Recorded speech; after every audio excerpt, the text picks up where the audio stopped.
안녕하세요. 부버지 김현민입니다. 바이에른 뮌헨이 레알 마드리드를 상대로 난타전 끝에 4대3으로 꺾고 챔피언스리그 준결승 진출에 성공했습니다.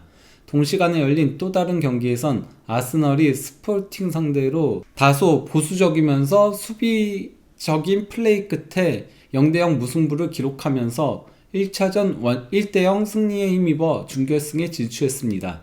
이와 함께 챔피언스리그 준결승 대진이 모두 결정됐습니다.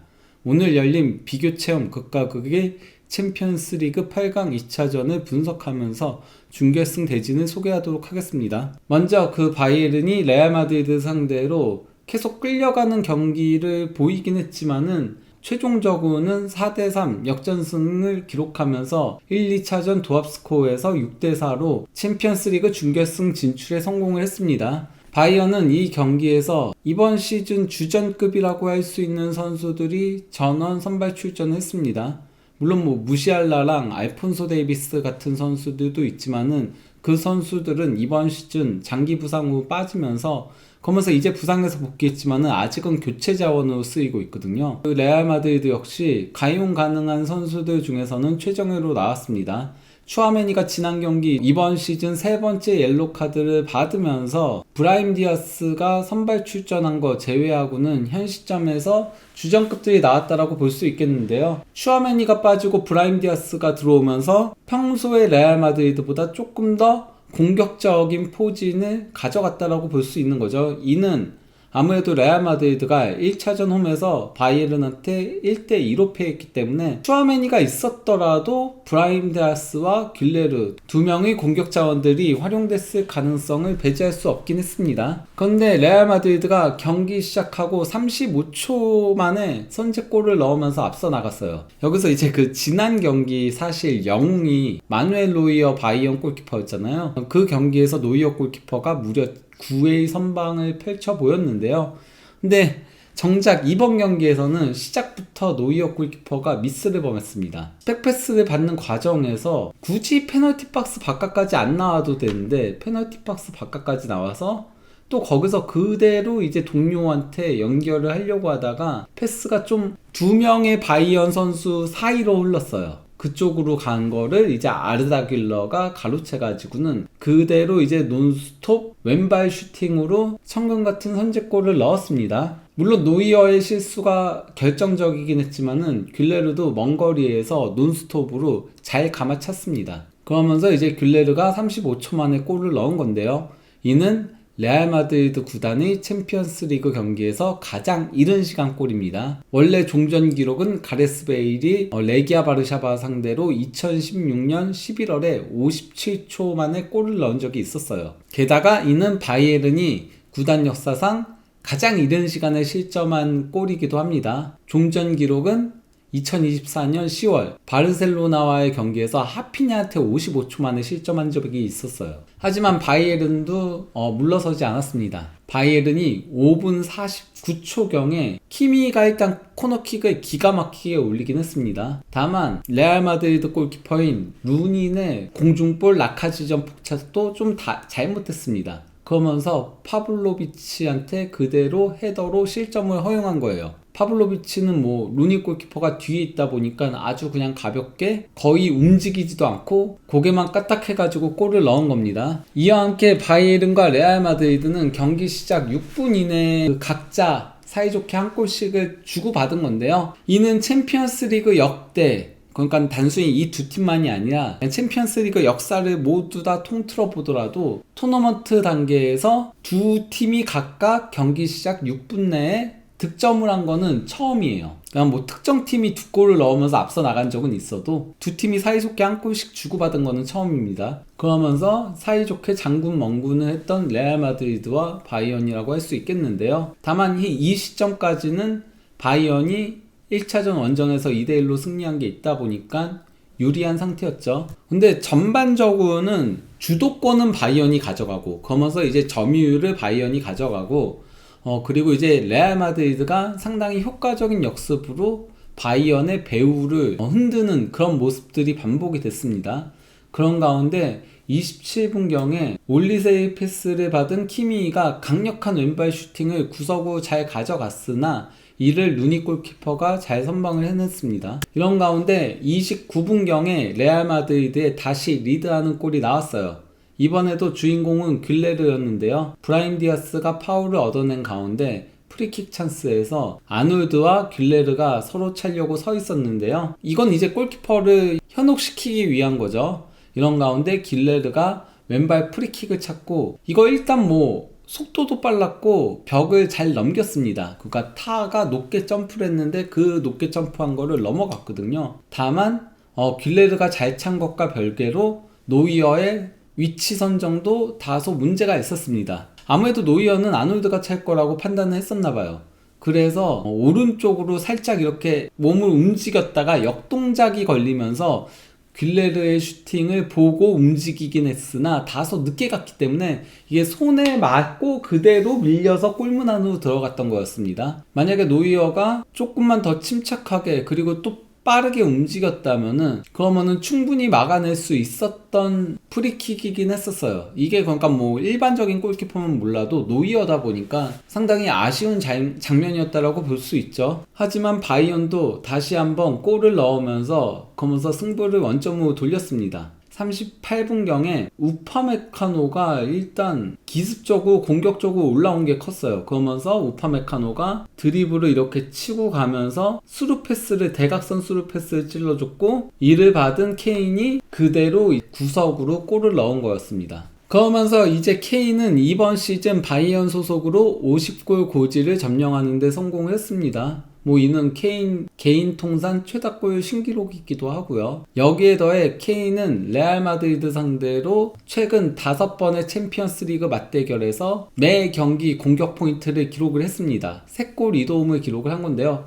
매 경기 하나의 공격 포인트를 올린 겁니다. 이는 챔피언스 리그 역사상 레알 마드리드 상대로 특정 선수가 최다 경기 연속 공격 포인트를 올린 것에 해당합니다. 케인이 사실 원래 빅경기에 약하다라는 지적들이 좀 있었잖아요. 모든 게 다 완벽하지만은 빅경기에 좀 약하다 이런 얘기들이 있었는데, 이제는 레알 마드리드 상대로도 챔피언스 리그, 그건 레알 마드리드가 챔피언스 리그의 팀인 거잖아요. 최다 우승에 항상 가장 좋은 성적을 올리고 있는 팀인데, 그 팀 상대로 5경기 연속 공격 포인트니까 이제 큰 경기에 약하다는 평가는 점점 지워나가도 된다라고 볼 수 있습니다. 거기다가 케인은 챔피언스 리그에서 5경기 연속골을 넣는데 성공했어요. 윈용 생질루와의 경기에서 2골, 그리고 PSV 에인트호벤과의 경기에서 1골, 그리고 아탈란타와의 16강 1차전에서 2골을 기록을 했고요. 2차전은 케인이 결정을 했고, 이제 레알 마드리드와의 1차전에서 골, 그리고 이제 2차전에서 골을 넣은 건데, 이와 함께 케인은 제라드에 이어서 잉글랜드 선수로는 역대 2번째로 챔피언스 리그 5경기 연속골 기록을 수립을 했습니다. 다급해진 레알 마드리드가 좀 공세적으로 나섰고요. 그런 가운데 브라임 디아스의 대각선 패스를 받은 비니시우스가 그대로 볼을 치고 가다가 왼발 슈팅을 가져갔는데, 이거 사실 그대로 나가는 줄 알았거든요. 근데 좀 떨어지면서 크로스바를 강타를 했습니다. 결국 42분경에 레알 마드리드가 다시 리드하는 골을 넣었는데요. 바이언이 공격하는 과정에서 스타니시치가 좀 접촉이 있으면서 쓰러졌거든요. 그래서 이제 바이언 선수들이 파울이라고 판단하고 좀 멈춘 가운데 레알 마드리드의 역습이 이루어졌고, 벨링엄이 전진 패스를 받은 비니시우스가 빠르게 치고 가다가, 이 상황에서 이제 바이언 수비 구조는 무너졌고 숫자도 적었거든요. 그런 가운데 비니시우스의 전진 패스를 받은 음바페가 골키퍼와 1대1에서 골을 넣은 겁니다. 이와 함께 음바페는 이번 시즌 챔피언스 리그에서 15골로 득점 1위를 계속 질주하고 있죠. 거기다가 음바페는 이번 시즌 챔피언스 리그 15골 중에 10골이 원정에서 나왔습니다. 이는 챔피언스 리그 역대 특정 선수가 원정에서 10골 이상을 기록한 적이 단 한 번도 없기 때문에 최초로 원정 2자릿수골 고지를 점령했다라고 볼 수 있는 거죠. 그러면서 전반전은 난타전 끝에 끝났습니다. 귤레르가 선제골을 1분이 채 되기도 전에 넣었고, 파블로비치가 6분에 동점골, 다시 귤레르가 29분에 골, 그리고 케인이 38분에 골, 그리고 음바페가 42분에 골을 넣으면서 2차전만 놓고 보면은 3대2로 레알 마드리드가 앞섰고, 1, 2차전 도합으로 하면은 4대4 동점 상황이었습니다. 이런 가운데 바이언이 후반 시작과 동시에 전반 막판에 이제 그 충돌 때문에 쓰러졌던 스타니시치가 교체 아웃됐습니다. 그러면서 이제 그 알폰소 데이비스가 교체 투입됐는데요. 원래 그 라이머가 왼쪽 풀 빼고 나왔지만 알폰소 데이비스가 들어오면서 오른쪽 풀 빼고 이동을 했습니다. 이런 가운데 55분경에 레알 마드리드가 다시 한번 득점 찬스를 맞이했습니다. 아놀드의 크로스가 정말 예술적으로 바이언 수비들을 넘어서 파포스트로 넘어갔고, 이를 이제 그 쇄도에 들어오던 음바페가 멋진 논스톱 발리 슈팅으로 가져갔거든요. 하지만은 노이어 골키퍼가 손을 쭉 뻗어서 막아냈습니다. 노이어 골키퍼가 전반전에는 단 하나의 슈팅도 막아내지 못하면서 극도의 부진을 보였으나 후반 와서는 좀 이제 집중력이 돌아온 모습이었습니다. 그러면서 좋은 선방을 보여줬는데요. 그리고 이제 61분경에 바이언은 부진했던 그나브리를 빼고 무시알라를 투입했습니다. 레알 마드리드 역시 62분경에 브라임 디아스를 빼고 카마빙가를 넣으면서 이제는 조금 더 밸런스를 잡는 모습이었죠. 레알 마드리드가 보면은 리드를 잡을 때는 조금 내려앉아서 보수적으로 플레이를 하면서 길게 경기를 보는 느낌이었어요. 아무래도 레알 마드리드가 워낙 역습에 강하다 보니까 몇 안 되는 기회에서도 우리가 충분히 골을 넣을 수 있다는 자신감이 있는 거죠. 그러다 보니 승부가 원점으로 돌아간 가운데 카마빙가 투입하면서 조금 더 밸런스를 잡았습니다. 반면에 바이언은 홈경기기도 하고 어쨌건 내용 면에서는 주도하고 있다 보니까 조금 더 이제 창의적인 공격 자원을 넣는 거였죠. 이런 가운데 이제 66분경에 레알 마드리드가 발베르데의 강력한 중거리 슈팅으로 다시 한번 득점 기회를 맞이했습니다. 하지만 이를 노이어가 잘 따라가면서 막아냈습니다. 그리고 바이언도 68분경에 득점 기회가 있었어요. 먼저 그 무시알라가 드리블로 치고 가다가 슈팅 가져간 거를 카마빙가 맞고 뒤쪽으로 흘러나온 거를 올리세가 받아서는 접고 강력한 왼발 감차를 가져갔는데 이를 루닌 골키퍼가 핑거팁으로 막아냈습니다. 그리고 이제 75분경에는 프리킥에서 올리세가 올린 거를 우파메카노가 헤더로 가져갔는데 이게 골대를 살짝 빗나갔어요. 정말 아슬아슬하게 빗나갔었습니다. 이런 가운데 78분경에 무시알라가 상당히 그 활발한 모습을 보여줬거든요. 무시알라가 이제 드리블로 상대를 제치고 들어가는 과정에서 카마빙가가 뒤에서 잡아당기면서 유니폼을 그러면서 파울을 범했습니다. 당연히 이제 그 상대가 빠졌을 때 파울을 범한 거다 보니까 옐로 카드가 주어졌고요. 이게 나비 효과가 돼서 바이언의 승리로 연결되게 되는 건데요. 바로 86분경에 이번에도 카마빙가가 파울을 범했습니다. 그리고 그 파울까지는 문제가 없었어요. 근데 카마빙가가 밑에 있던 볼을 가지고 드리블을 하더라고요. 볼을 끌면서 최대한 파울 당한 지점에서 조금 더 멀리 볼을 끌고 갔습니다. 이제 키미가 가로채려고 오니까 볼을 잡아서는 또 이렇게 잡고서는 가는 거예요.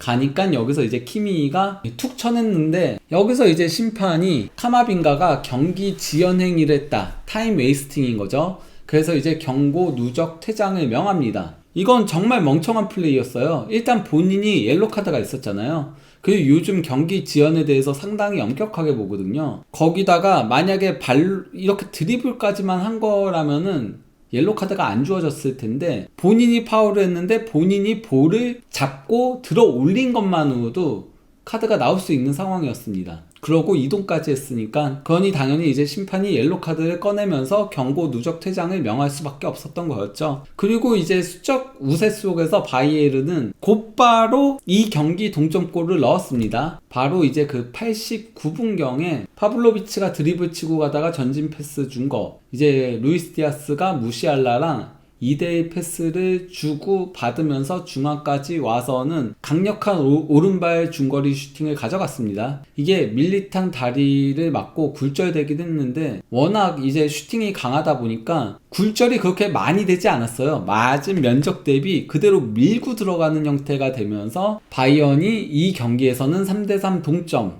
그리고 1, 2차전 도합으로는 5대4 리드를 잡는 골을 넣는데 성공을 했습니다. 그리고 추가 시간이 4분이 불린 가운데 바로 이제 경기 종료 직전에 케인이 패스를 넘겨준 거를 올리세가 받아서 그대로 드리블 치고 가다가 맨디를 본인 앞에 둔 가운데 감차로 골을 넣은 거였습니다. 이건 뭐 일단 맨디 때문에 시야도 가려졌고, 그리고 스윙이 굉장히 짧았거든요. 그래서 저는 이게 감차가 나올 줄 몰랐어요. 근데 올리세가 진짜 이 친구도 발목 힘이 장난이 아닌가 봐요. 유연성이랑.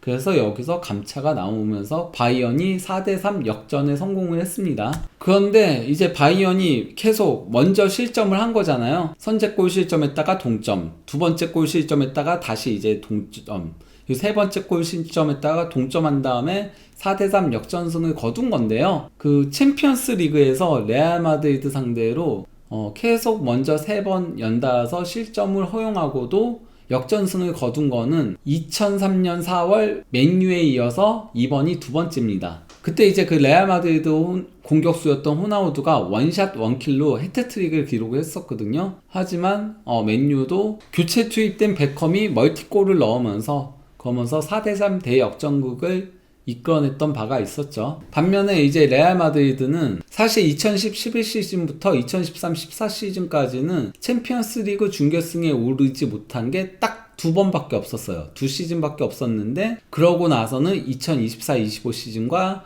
이번 시즌 두 시즌 연속 챔피언스 리그 준결승에 오르지 못하고 있습니다. 그러면서 챔피언스 리그의 재앙다운 모습이 서서히 사라지고 있는 레알 마드리드라고 볼 수 있겠습니다. 경기 기록 자체는 공격 위협도 그래프를 보더라도 그렇고 점유율도 69대 31이거든요. 그 슈팅 숫자도 21대 10이었고 유효 슈팅도 9대 5였고 이런 거 보면은 바이언이 주도한 걸 확인할 수 있습니다. 코너킥도 9대 2였죠. 하지만 레알 마드리드가 워낙 몇 안 되는 공격에서도 음바페를 위시한 역습이 상당히 효과적으로 통했기 때문에, 그래서 도리어 기대 득점은 레알 마드리드가 2.25골로 2.10골에 바이에른을 앞선 거죠. 근소하게나마. 그러면서 3골을 넣을 수 있었는데, 하지만 결국은 바이에른의 공세를 막아내지 못한 겁니다. 마지막 순간. 그리고 거기에는 카마빈가의 퇴장이 컸고요. 어쨌건 이 경기는 상당한 명경기였습니다. 사실 1차전도 명경기였거든요. 명경기 끝에 2대2 스코어가 나왔던 거였는데 오늘도 명경기가 펼쳐졌습니다. 그래서 디 애슬레틱에서도 이제 숨을 쉬어라, 경기 보느라 숨가쁘게 봤었는데 숨을 쉬어도 된다. 바이언과 레알 마드리드 간의 챔피언스리그 8강 2차전은 단연 이번 시즌 최고의 경기였다. 박스 투 박스 액션, 그러니까 굉장히 많은 움직임을 양팀이 가져갔고 멋진 골들에 더해 레드카드까지, 이 역사적인 맞대결은 또 한 번 기대를 저버리지 않았다. 그러면서 UEFA 챔피언스 리그 토너먼트 경기만큼 특별한 것은 없고 이를 가장 잘 아는 두 팀이 그야말로 클래식한 명승부를 만들어냈다라고 한 건데, 실제 이 레알 마드리드와 바이언의 경기를 유러피언 클래시코라고 부르죠. 그러니까 유럽 전통의 라이벌 매치라고 부르는 건데, 그럴 수밖에 없는 게 레알 마드리드랑 바이에른이 챔피언스 리그에서 가장 많이 출전을, 경기 수를 가져갔고 챔피언스 리그에서 가장 많은 골을 넣고 있는 두 팀입니다. 거기다가 챔피언스 리그에서만 이번이 30번째 경기였고 이제 이 경기 바이언이 승리하면서 13승 4무 13패로 동률을 이루고 있습니다. 그리고 음바페는 15골로 이번 시즌 챔피언스리그 1위를 질주하고 있었는데요. 이제 탈락하면서 더 이상 골을 추가할 수 없게 됐습니다. 반면에 해리케인이 12골로 2위를 달리고 있는데, 이제 해리케인은 준결승 2경기가 있고 만약에 결승에 올라가게 되면은 3경기 더 뛸 수 있게 되는데요. 지금 상위권에 있는 5명의 선수 중에서는 케인하고 알바레스만 남아있기 때문에, 근데 이제 케인과 알바레스의 득점 차가 3골 차거든요. 알바레스가 9골이니까요. 그래서 케인이 득점왕에 도전할 수 있는 위치라고 볼 수 있겠죠. 한편 동시간에 열린 아스널과 스포르팅의 경기는 0대0 무승부로 막을 내렸습니다. 사실 이 경기에서 아스널이 선발 라인업은 나름 공격적으로 꾸렸어요. 부상 후 나올 수 없는 뭐 사카라던가 웨데고르라던가 팀버라던가 이런 선수 제외하고는 그래도 가용 가능한 선수들 중에서는 최정예에 가까운 선발 라인업을 들고 나온 건데요. 아무래도 이제 그 아스널이 이 경기 이전까지 공식 대회 4경기에서 3패를 기록 중에 있었고요. 거기다가 지난 주말 본머스한테 패했잖아요. 이런 가운데 오는 주말에 맨체스터 시티와 1위 결정전 단두대 매치가 있다 보니까 스포팅전 홈에서 승리를 통해 분위기를 반등하고자 하는 마음가짐에서 이런 포석을 들고 나왔다라고 볼 수 있겠습니다. 다만 경기 내용은 소극적이었고요. 그리고 스포팅이 공격적으로 나서는 모습들은 있긴 했었지만은 스포팅도 마무리가 아쉬웠습니다. 그래서 뭐 상황들을 보면요, 먼저 득점 기회를 맞이했던 거는 스포팅이었어요. 43분경에 오버래핑에서 올라온 스포팅 왼쪽 풀백 막시밀리아노 아라우오가 크로스를 파포스트로 올렸고, 이를 쇄도에 들어오던 카타무가 논스톱 슈팅으로 가져갔으나 이게 그 골대를 맞고 나갔습니다. 이런 가운데 아스널이 경기가 잘 풀리지 않자 56분경에 요케레스를 빼고 하베르츠를 투입을 했습니다. 하지만 아스널에 악재가 있었습니다. 61분경에 마두에케가 무릎을 잡고 쓰러진 거거든요. 안 그래도 지금 전문 오른쪽 윙 자원이 사카랑 마두에케 그리고 또 이제 16살의 다우먼 3명밖에 없는데, 사카가 부상 후 빠져서 마두에케가 선발로 나온 거잖아요. 근데 그 마두에케까지 부상을 당하니까 아스날은 예상보다 더 이른 시간에 63분경에 마두에케를 빼고 16살의 다우먼을 투입할 수밖에 없었습니다. 그리고 이제 그 아스널은 79분경에는 마르티넬리랑 에제를 빼고 트로사르랑 가브리엘 제수스를 투입을 했습니다. 그러면서 제수스가 톱으로 가고 하베르츠가 공격형 미드필더 이렇게 바꾸면서 공격 자원을 전부 다 바꾸는, 결국 이 경기 골 넣겠다라는 의지는 있었습니다. 단지 만들어가지 못하는 문제가 있었던 거죠. 이는 3월 말부터 아스널이 지속적으로 드러내고 있는 문제점이기도 하고요. 이런 가운데 아스널이 전매 특허인 세트피스에서 득점 기회를 맞이했습니다. 다우먼이 이제 파포스트로 코너킥을 올린 거를 트로사르가 헤더로 가져갔는데, 이거 노마크 헤더였거든요. 이게 골대를 맞고 흘러나옵니다. 결국 이대로 경기는 0대0으로 막을 내렸고요. 아스널의 기대 득점은 0.64골, 그리고 스포팅의 기대 득점은 0.29. 양 팀의 빅찬스는 한 번씩이 전부였는데요. 그리고 유효 슈팅도 양 팀이 하나씩 기록을 했습니다. 그러면서 이제 이번 시즌 챔피언스 리그에서 모든 경기들 중에서 이 경기보다 유효 슈팅이 적었던 거는 토트넘과 비아레알의 경기가 유일했습니다. 그 경기는 유효 슈팅 하나였거든요. 그리고 이제 이 경기 양 팀의 기대 득점을 전부 다 합치면은 0.93골이거든요. 이는 이번 시즌 챔피언스 리그 경기 중에서 가장 낮은 합산 기대 득점이에요. 그러니까 상당히 지리한 경기였다라고 할 수 있겠죠. 근데 이번 챔피언스리그 8강에서 다른 경기들은 굉장히 흥미진진했었습니다. 일단 바이언과 레알 마드리드의 경기는 1, 2차전 양팀 도합 기대 득점이 9.5골이 나왔고요. 그런 가운데 1차전 2대1, 2차전 4대3, 1, 2차전 도합 6대4, 10골이 나왔습니다. 이는 이번 8강 경기들 중에서 가장 많은 골이 나왔고 가장 높은 기대 득점이 나온 거고요. 그리고 이제 아틀레티코 마드리드랑 바르셀로나 경기 같은 경우도 아틀레티코 마드리드가 1차전 2대0으로 이겼고요. 그리고 2차전은 1대2로 패했지만은 도합 스코어 3대2로 준결승에 올라간 건데요. 1, 2차전 도합 5골 나왔고요. 기대 득점 5.5골이었습니다. 그리고 파리 생제르맹은 리버풀을 상대로 1, 2차전 연달아서 2대0 승리를 거뒀는데요. 그러면서 이제 양 팀의 도합 스코어가 4골인 거고 다 파리 생제르맹이 넣었죠. 기대 득점이 5.6골이었습니다. 근데 이제 그 아스널과 스포팅은 1차전 아스널이 1대0으로 이겼고 2차전 0대0 무승부, 1, 2차전 도합 양 팀이 한 골밖에 넣지 못했고요. 기대 득점은 3골이었습니다. 그마저도 유일한 한 골은 추가 시간에 나왔고요. 아무래도 아스널의 최근 공격 부진이 눈에 띈다라고 볼 수 있겠는데요. 최근 아스널이 확실히 경기력이 좀 내려온 모습을 보이고 있습니다. 그래서 이번 그 스포팅전에서도 0대0 무승부에 그치면서 최근 5경기에서 1승 1무 3패의 부진을 보이고 있습니다. 거기다가 이제 5경기 도합 3골이 전부고 5경기 연속 1골 이상을 넣지 못하고 있어요. 딱 한 골까지만 넣고 있는 건데요. 이런 가운데 아스널은 주말에 맨체스터 시티와 프리미어리그 우승 결정전을 치를 예정입니다. 그래도 아스널이 경기력은 좋지 못했어도 준결승 진출에는 성공했습니다.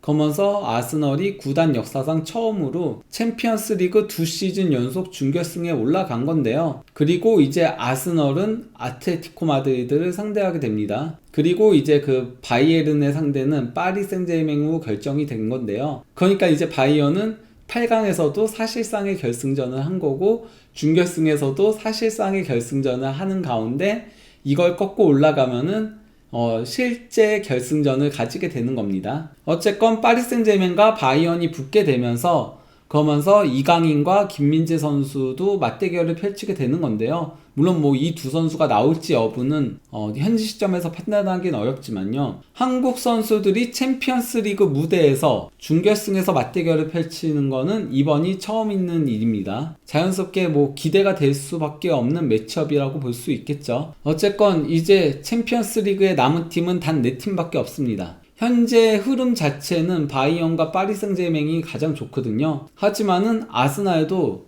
지금은 조금 내려와 있지만은 전반기만 하더라도 리그 페이지에서는 파죽지세를 보이면서 그러면서 1위로 올라온 팀인 만큼 절대 무시할 수 없고요. 올라온 팀인 만큼 다시 경기력을 되찾는다면은 충분히 우승에 도전할 수 있는 거고요. 그리고 아틀레티코 마드리드도 갈수록 경기력이 올라오고 있어요. 아데몰라 루크먼을 겨울에 영입한 게 신의 한 수가 된 거죠. 거기다가 쉐일로트가 슈퍼초코 역할도 잘해주고 있고 거기다가 그동안 좀 수비가 문제였는데 바르셀로나와의 8강전에서는 수비도 점점 더 안정감을 찾아가고 있습니다. 과연 마지막 순간에 챔피언스리그 우승 트로피를 들어올릴 팀은 어떤 팀이 될지 앞으로의 행보를 주목해 보시기 바랍니다. 그러면은 이쯤에서 이번 영상을 마무리하도록 하겠습니다. 감사합니다.